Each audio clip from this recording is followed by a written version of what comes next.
Bonjour à tous et bienvenue à vous. On va démarrer dans quelques secondes notre webinaire Do You Speak Soft Skills? Et oui, on parle anglais chez Accor Skills.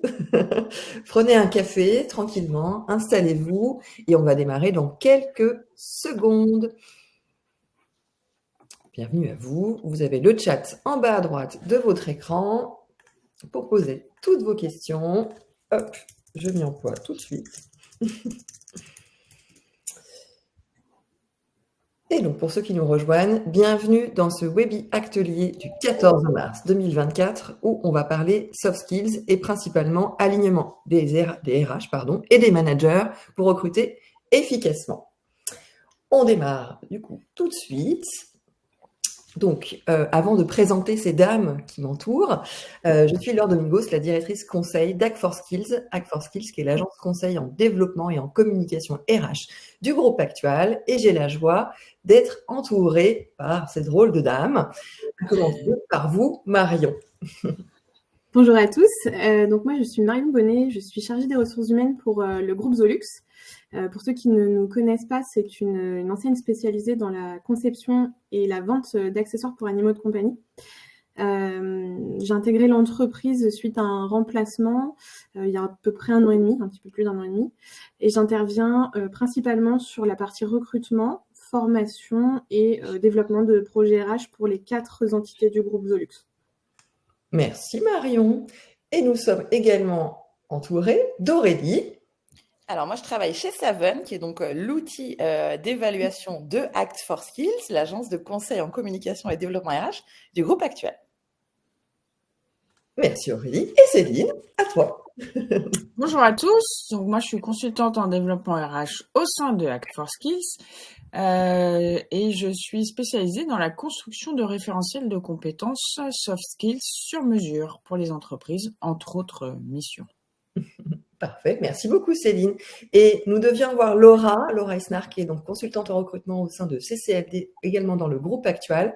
Laura est retenue par un assessment center qu'elle est en train de réaliser, mais on aura le plaisir de la voir en interview vidéo, parce qu'on a tout prévu. Alors, on démarre tout de suite en commençant par un jeu. Petit jeu, vous pouvez également répondre dans le chat qui se situe en bas à droite et proposer vos réponses. On commence tout de suite pour vérifier que vous parlez soft skills. Céline, peux-tu nous dire la question? Ah, pardon. Quel est le pourcentage d'échecs de recrutement liés à des facteurs comportementaux? Tic-tac, tic-tac.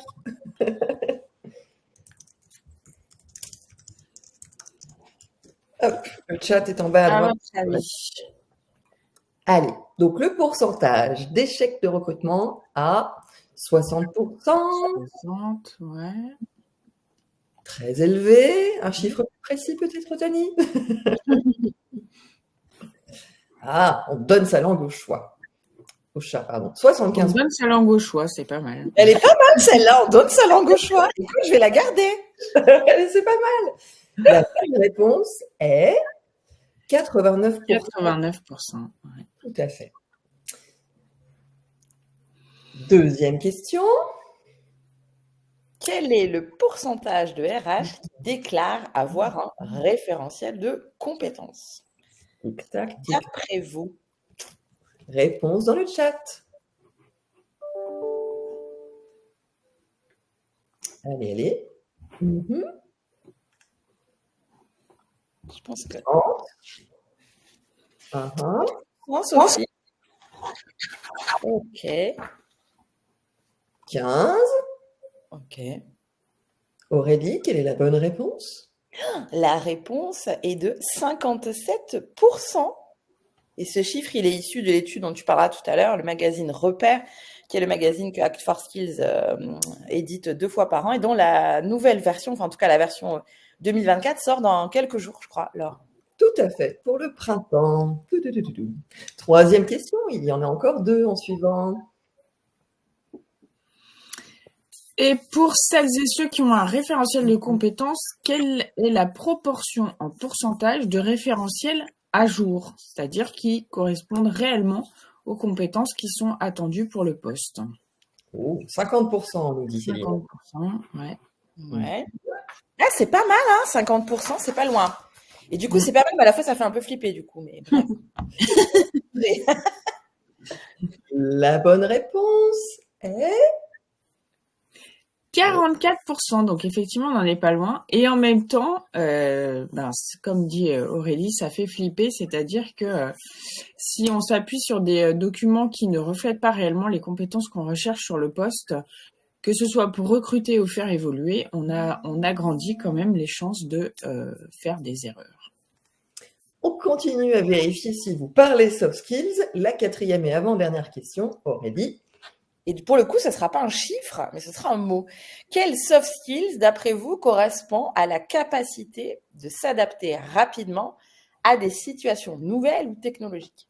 Quel serait le nom de cette soft skills qui permettrait de s'adapter à du changement, soit du changement situationnel, soit du changement technologique ou organisationnel? Alors, le chat est ouvert. Une idée, peut-être? Un petit mot, une petite compétence. Ah. Ça sèche un peu, non? Ouais. Je pense qu'on les avait rythmés sur des chiffres et la capacité d'adaptation pour la capacité de s'adapter. Oui, c'est pas mal, mais qu'est-ce qu'on peut faire? Intelligence situationnelle, Sophie, c'est intéressant. Ok. Okay. Alors, quelle est la bonne réponse, Laure? La bonne réponse, c'est l'adaptabilité. Pas loin pour la capacité d'adaptation. Et en effet, Sophie, je pense qu'on peut le dire aussi, l'intelligence situationnelle, c'est l'un des éléments qui permet aussi de développer cette adaptabilité. Tout à fait. On passe à la dernière question. Il est dur, notre quiz quand même. Quel est le pourcentage, non, j'ai du mal à parler. Quel est le pourcentage d'employeurs qui estiment que les soft skills sont plus difficiles à trouver que les compétences techniques? Est-ce que vous donnez votre langue au chat cette fois, pour la dernière question? 80% des employeurs estimeraient que les soft skills sont plus difficiles à trouver que les compétences techniques. Ok. Ah ouais. 120%. Du coup, ça ne marche pas, Tani Massin.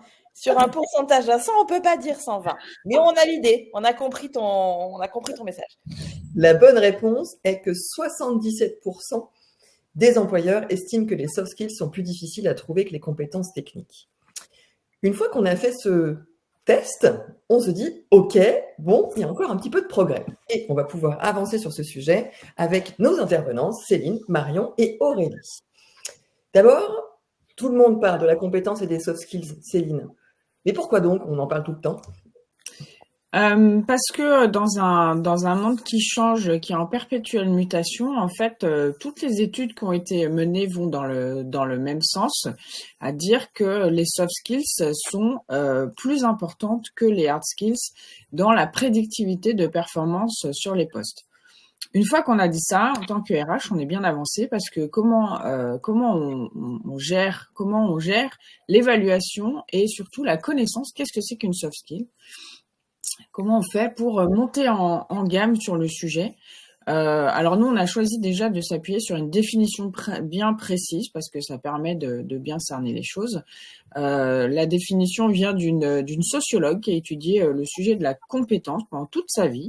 Elle avait vraiment axé toutes ses recherches dessus. Elle s'appelait, puisqu'elle n'est plus avec nous, Claude Lévy-Le-Boyer. Et Claude Lévy-Le-Boyer a gravé dans le marbre une définition où elle explique que c'est un ensemble cohérent et évolutif développé par l'expérience de connaissances, savoir-faire professionnel, aptitudes et traits de personnalité. Et souvent, ce qui va être compliqué, déjà, c'est des notions qui peuvent être assez subjectives. Et souvent, ce qui va être compliqué, c'est que, comme c'est un amalgame, comment faire pour bien évaluer le tout? Et pas juste s'axer sur uniquement des traits de personnalité, par exemple, ce qui n'est pas une compétence, mais qui peut en faire partie, ou uniquement des savoir-faire, ce qui n'est pas une compétence non plus. Donc, c'est vraiment un ensemble. Et, histoire de complexifier un tout petit peu plus la chose, c'est évolutif, dans les deux sens. C'est-à-dire qu'on peut progresser, et puis on peut régresser aussi. Voilà. Okay. Et du coup, ce qui va caractériser en fait les soft skills, c'est qu'elles se traduisent par des comportements. si vous n'avez pas le comportement. Vous pouvez par exemple déclarer que vous êtes très à l'aise pour fonctionner en collectif. Mais si au moment d'être dans un collectif, vous êtes complètement sidéré et il n'y a plus rien qui sort, eh ben cette compétence-là, elle n'est pas observable et donc elle n'existe que dans votre tête. Et c'est ça qui est compliqué dans le recrutement, dans l'évaluation, c'est qu'on a des candidats qui ont un déclaratif. Le déclaratif, il peut être, on peut enjoliver la mariée ou au contraire, on peut la dégrader.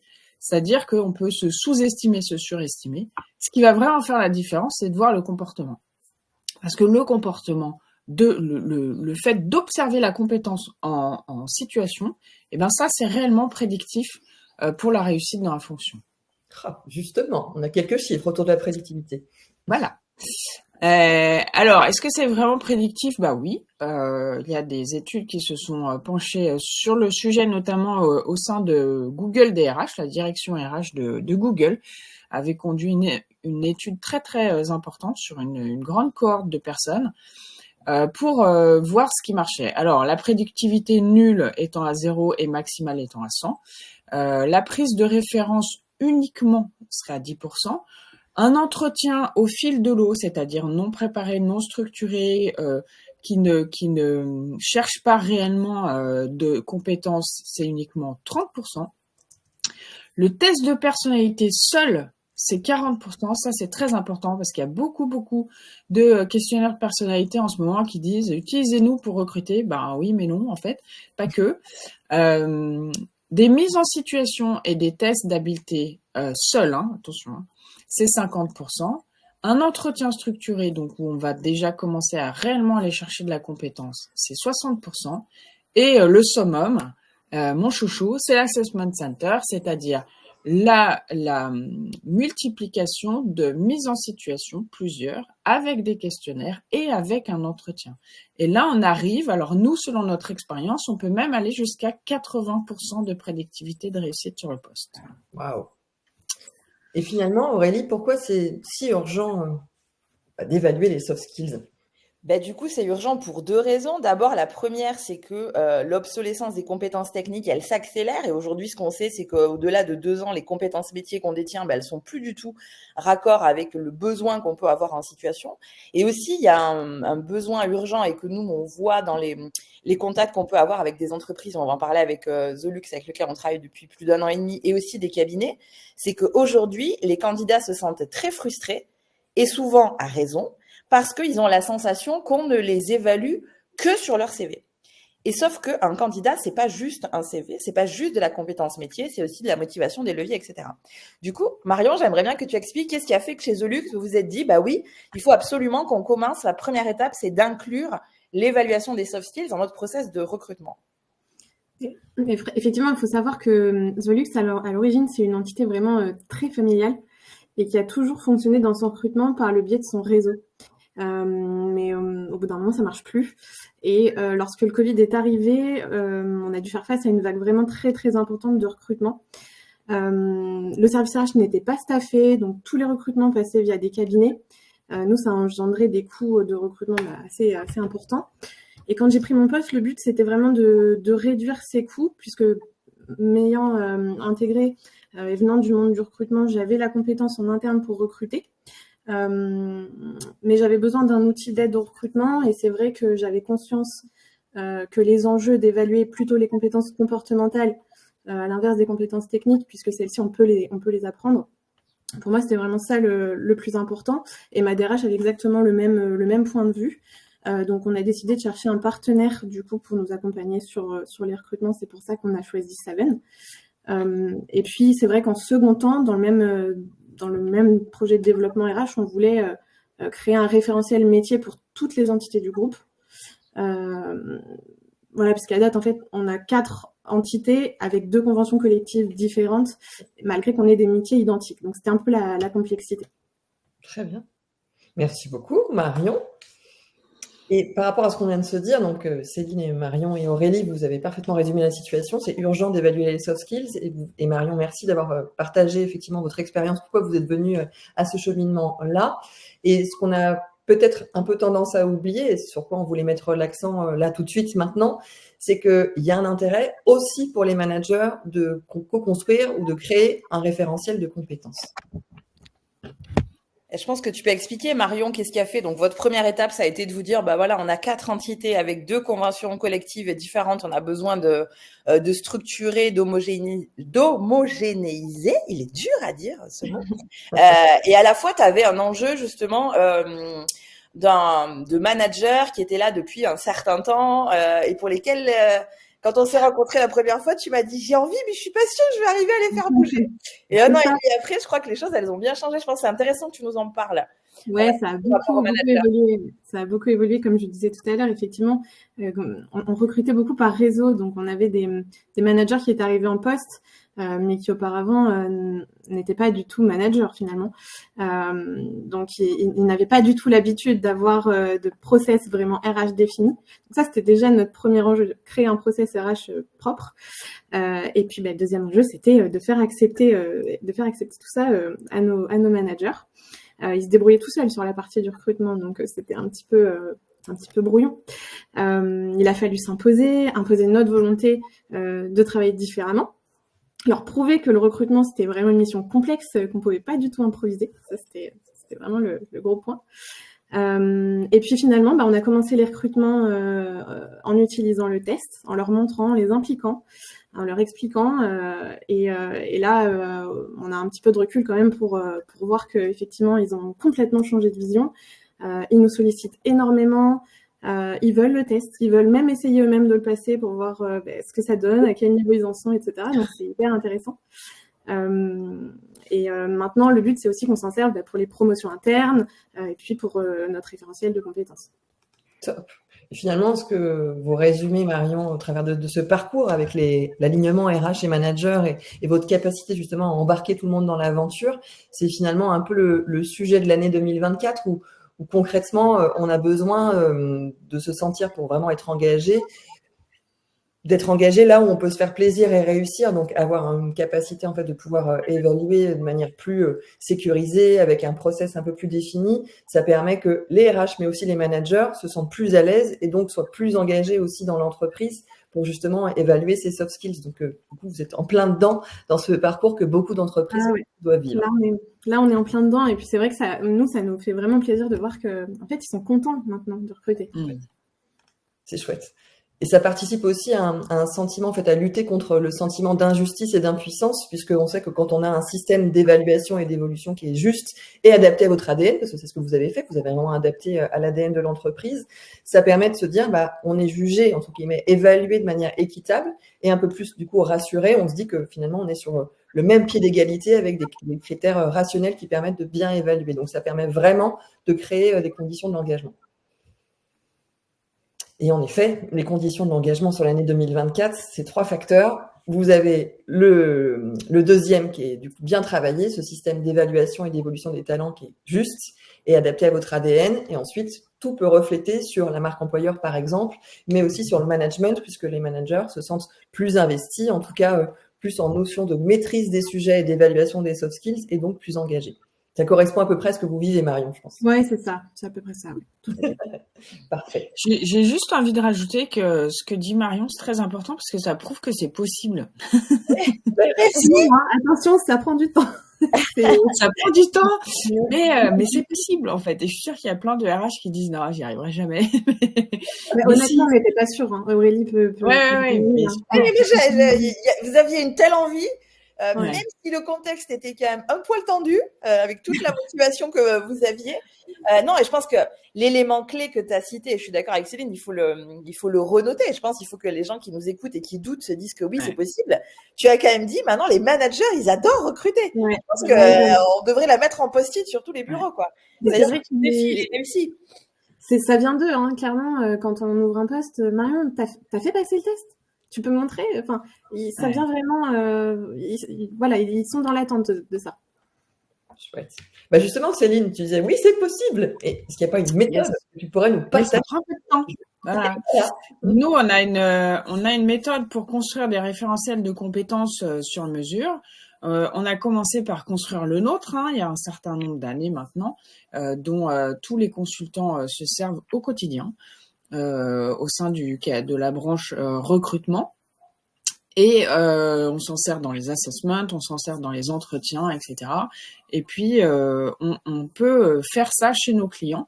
Donc, construire un référentiel de compétences sur mesure pour nos clients, ça passe par 3 grandes étapes concrètement.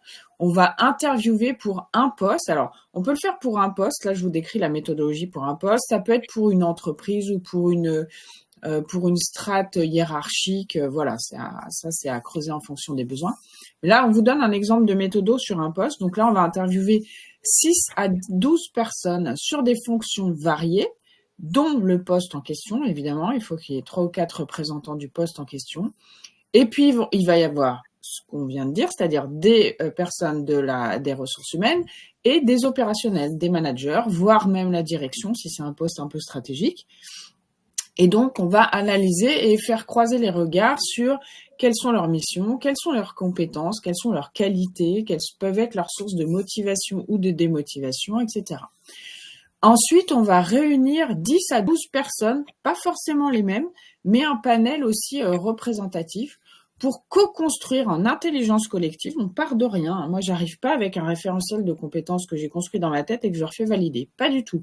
J'arrive juste avec une méthode et je fais émerger le référentiel de la part des participants qui doivent donc être représentatifs aussi des différentes fonctions dans l'entreprise. Et puis après, il s'agit d'accompagner l'entreprise. Une fois que ce référentiel a bien été construit, validé, il faut savoir qu'on pèse chaque mot. Hein. On sort vraiment, le référentiel est fini.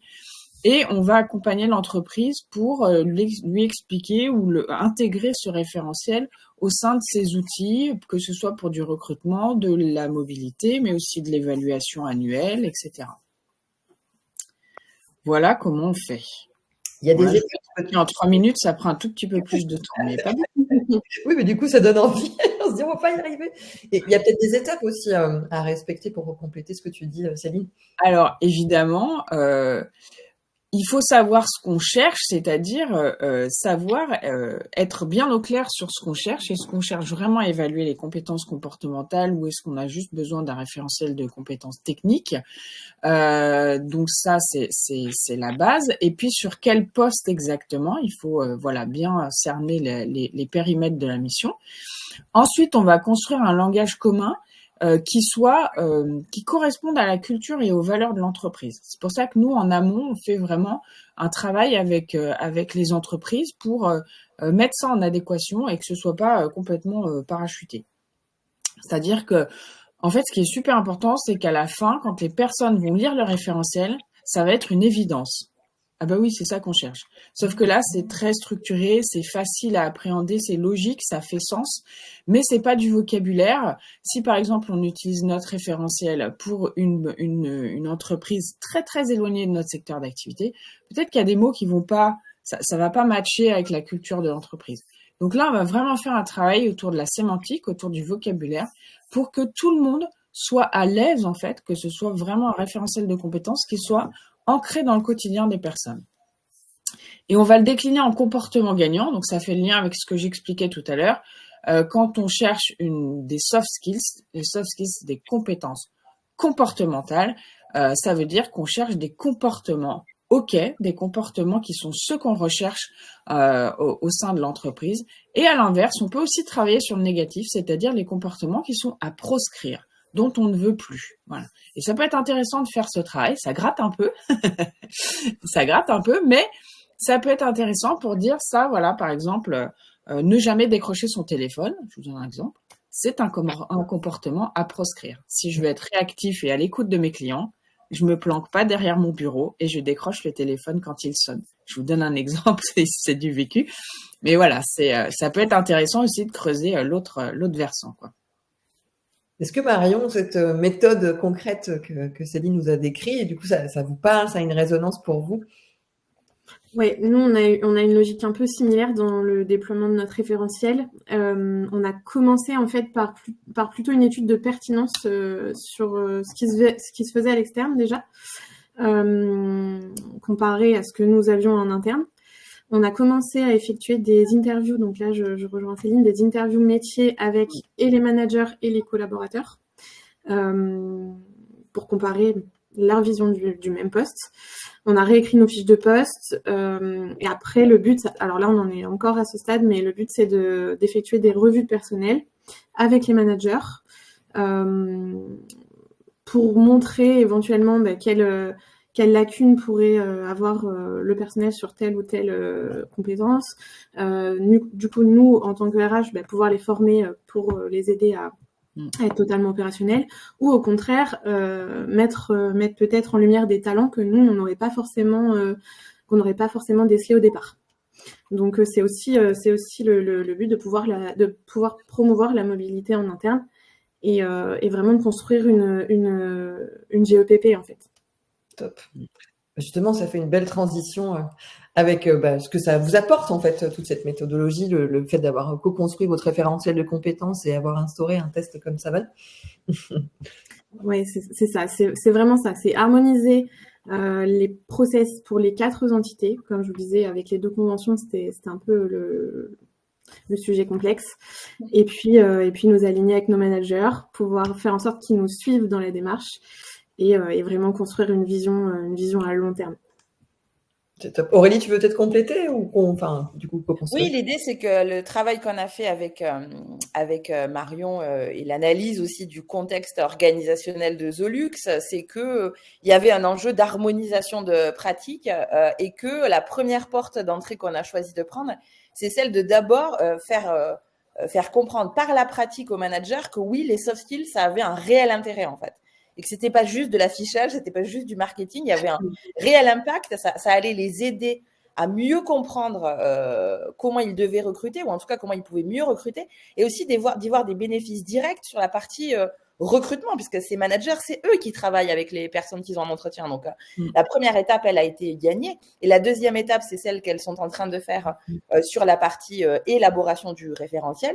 Et nous, ce qu'on souhaite, Savan et Zolux, c'est que quand ce référentiel-là sera finalisé, c'est qu'on plug les deux, c'est-à-dire qu'on soit capable de non seulement avoir un référentiel qui a été conçu, qui est commun et qui est partagé, et du coup, aller y associer la version de Savan en mode customisable, avec les compétences métiers qu'elle aura identifiées, pour que du coup, ça reste pas...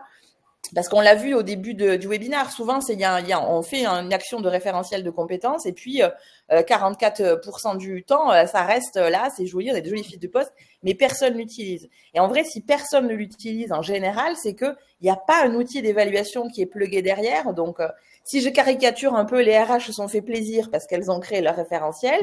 Les managers ont été contents d'être associés et puis après, ça tombe un peu dans les limbes. Et du coup, la prochaine étape qu'on a avec Zolux, c'est ça, c'est vraiment d'associer cette évaluation aux nouveaux référentiels qui sont en train de finaliser. Parfait, tu fais une tellement belle transition, Aurélie. Justement, le combo gagnant par rapport à toute cette méthode qu'on vient de partager, notamment avec Céline et Marion, sur la co-construction sur référentiel de compétences, ça marche aussi avec un outil d'évaluation et ça crée un vrai combo gagnant. Oui, ça crée un vrai combo gagnant parce que même si un référentiel de compétences est bien fait, ça reste un écrit, ça reste un document. Et du coup, quand on n'est pas RH et quand on n'a pas 100% du temps à réfléchir sur le recrutement, sur la GEPP et sur les envies de ses collaborateurs, on a beaucoup de mal à l'utiliser en fait. Mais si c'est associé comme nous, on peut le faire chez Savan dans un outil d'évaluation. Donc Savan, le principe, c'est d'aller évaluer des compétences comportementales par rapport à un métier. Donc on sait dire sur tel métier quelles sont les compétences comportementales dont on a besoin. Et ce qu'expliquait Céline au tout début, c'est quelles sont les compétences qui font la performance en poste. Parce que c'est ça qu'on cherche à savoir quand on recrute, quand on veut faire évoluer. Donc, Savan, c'est un test qui est rapide, qui dure 8 minutes, et les résultats des candidats sont comparés à un panel d'actifs en réussite sur ces métiers. Donc, on sait positionner, on sait faire matcher les compétences d'un collaborateur avec un panel de référence qui est en réussite. Et ce qu'on va faire avec Zolux là, c'est du coup travailler sur une adaptation de cet outil d'évaluation aux compétences métiers qu'elles ont identifiées chez elles. Et nous, on va s'assurer et on va leur permettre de valoriser ça avec un panel de personnes qui exercent ce métier. Donc voilà, on vous a fait quelques captures d'écran. Savon, ça permet d'aller faire quoi? Ça permet d'aller faire matcher un candidat avec un attendu. Donc ça ne veut pas dire que ça a une parole divine, ça veut dire que tu l'as très bien dit Marion, c'est un outil d'aide à la décision qui permet d'aller positionner des candidats les uns par rapport aux autres et par rapport à un idéal de performance. Et ensuite, ce qu'on est capable de faire, c'est d'aller personnaliser ce référentiel en lien avec, par exemple, là, c'est pour un autre client avec lequel on est en train de travailler, qui avait un besoin particulier d'aller identifier les styles de comportement commerciaux et les styles de comportement managériaux. Donc, on sait aussi positionner ces compétences-là dans cet outil personnalisé. Et puis, on l'a fait aussi avec Marion, et peut-être tu pourras en parler et je vais expliquer comment on a travaillé. C'est la diapo d'après, c'est-à-dire qu'on a la capacité aussi d'aller créer. Tu l'as enlevé. On avait la capacité d'aller créer des rapports d'évaluation adaptés à l'attendu du manager. Et du coup, on a beaucoup travaillé avec Marion et Anne-Sophie sur ça, sur quels documents on donne aux managers. Ouais. C'est un peu compliqué au début, mais finalement, ça a marché. Ouais, ça a bien marché. Après, c'est vrai que aujourd'hui, il y a 3 rapports. Il y a le rapport candidat, le rapport recruteur et puis le rapport effectivement manager. Et c'est vrai que souvent, quand même, ils aiment bien me demander mon rapport à moi pour avoir la petite araignée à la fin. Ils aiment bien quand même. Ouais. Donc voilà, l'enjeu, en fait, ça a été de se dire, on sait que les managers, c'est pas leur job de recruter. On sait qu'ils ont très peu de bande passante à accorder là-dessus. Donc, il faut leur proposer un document synthétique qui va les aider à décider. Et l'enjeu, c'est que ce document, ce soit un document vraiment de consensus entre l'ARH et le manager. Et l'idée, c'était pas du tout d'aller créer de la suspicion chez le manager, mais au contraire, de lui dire, voilà quels sont les points positifs qu'on a identifiés chez ce candidat. Donc, un outil, oui. Comme je travaille pour Savon, je vais évidemment vous dire que c'est l'outil qu'il faut choisir.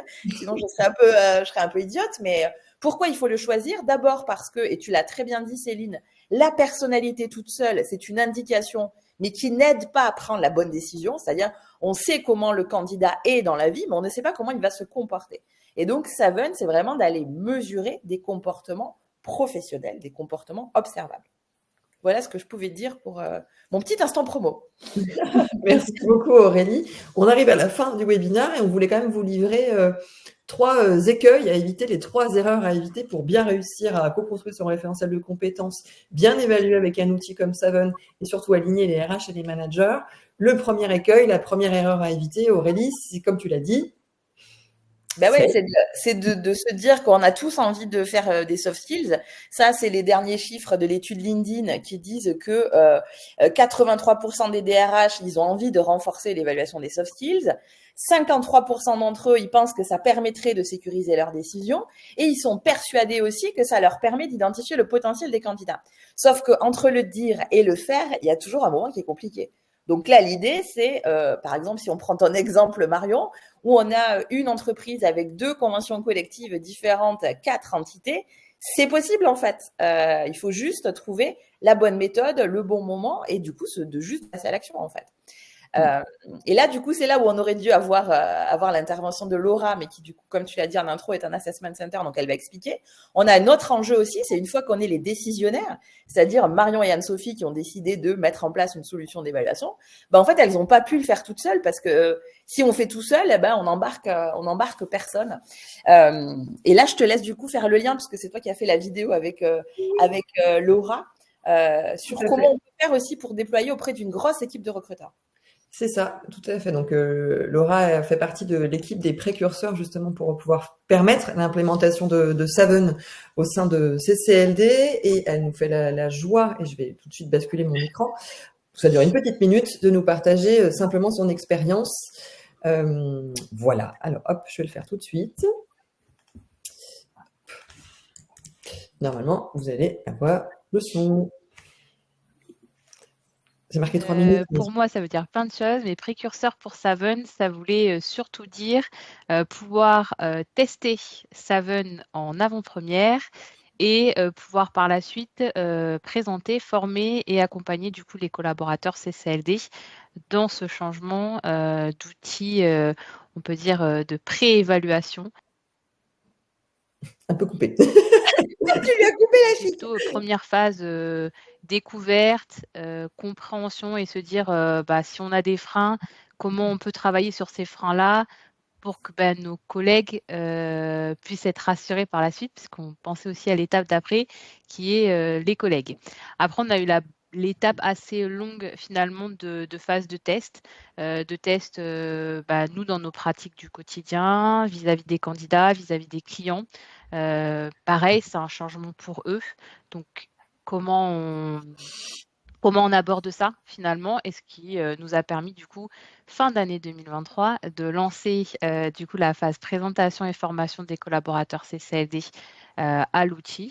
Et aujourd'hui, on peut quand même le dire, je vais quand même sur la fin de l'expérience, un outil qui révolutionne notre quotidien et qui est plutôt agréablement utilisé finalement par les candidats, par les collaborateurs CCLD, et même nos clients sont assez curieux de comment ça fonctionne.